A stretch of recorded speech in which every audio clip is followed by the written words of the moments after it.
Okay, this last part is saying that unless either buyer or sellers default, since net position from a clearinghouse standpoint is going to be zero, um, coming in between buyer and seller is not going to give a clearinghouse too much of burden. Okay, so futures contract can be has to be future contracts has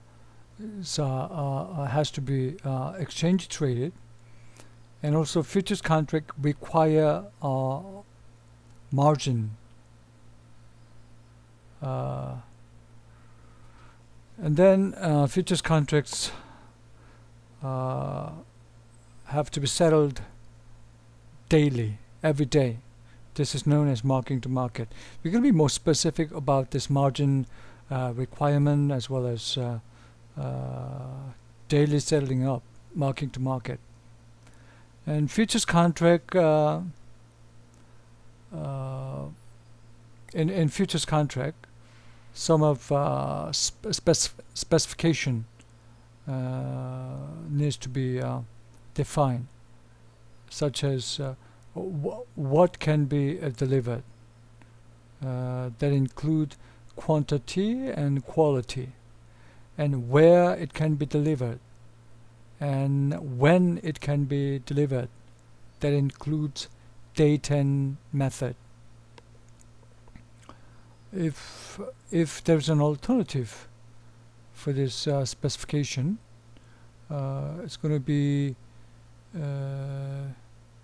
the party of short position who's gonna make a decision, and also permissible minimum and maximum price fluctuation in trading.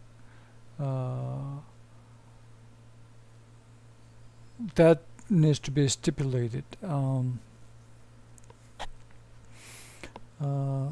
Minimum tends to be tick size. For example, one tick is 0.25 cents per bushel, and maximum is a daily price limit.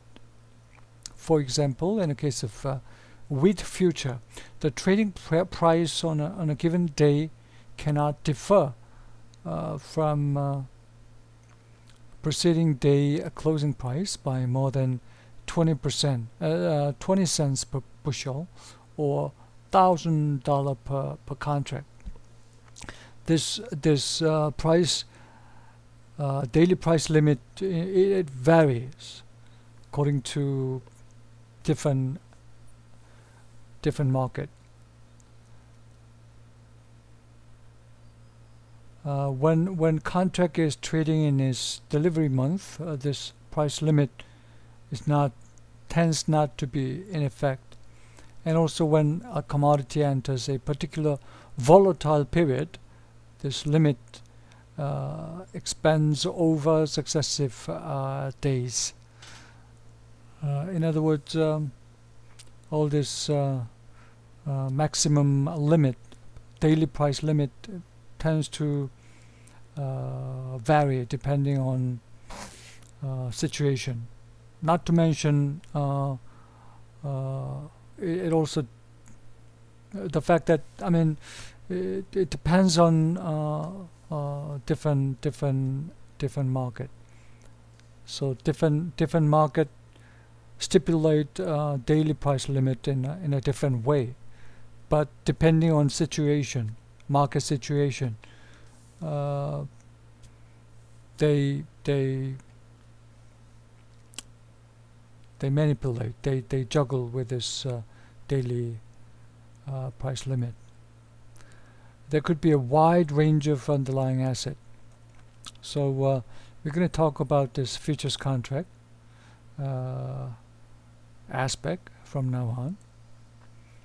Let's start with margin requirement. Margin could be cash or marketable security. And the balance in a margin account is adjusted to reflect daily settlement. Every day you have to do what's known as marking to market. But then based on this marking to market, your margin balance is gonna change. It's gonna be adjusted. Thanks to margin, a possibility of a loss through a default is gonna be minimized. But there is another aspect, which is if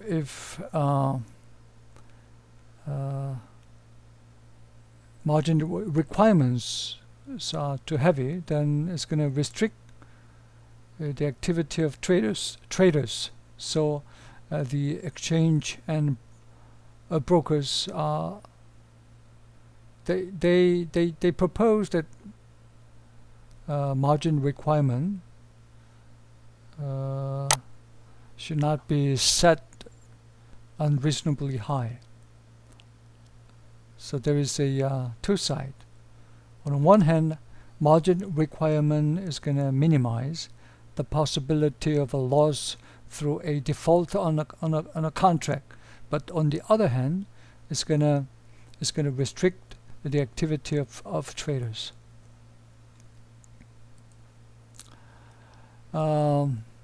There are three types of margin. The first one is the initial margin.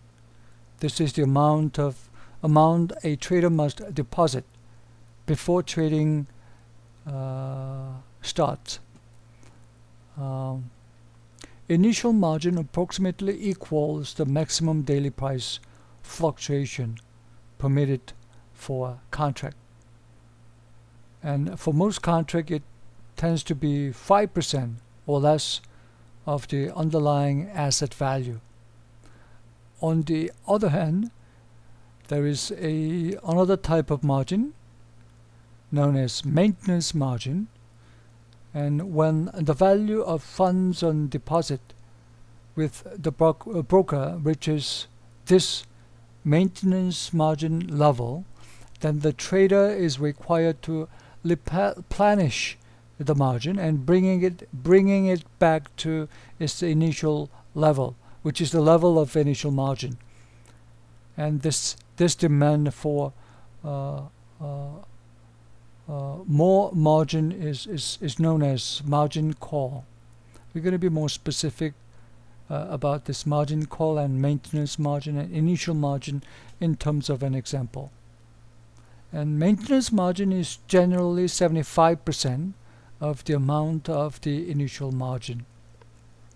And variation margin is when you have a margin call, the amount a trader is required to replenish additionally in order to bring the margin level to that of initial margin is known as variation margin. Okay. So graphically, this point and this point is when you get a margin call. Then you have to put as much as variation margin so that the margin level becomes initial, that of initial margin. Again, we're going to be more specific about all this margin in terms of an example later. But before we get into this example, I'd like to talk a bit about this marking to market. In forward contract, we don't do marking to market, but in futures contract, we do marking to market. Okay, and I'm going to stop here, and then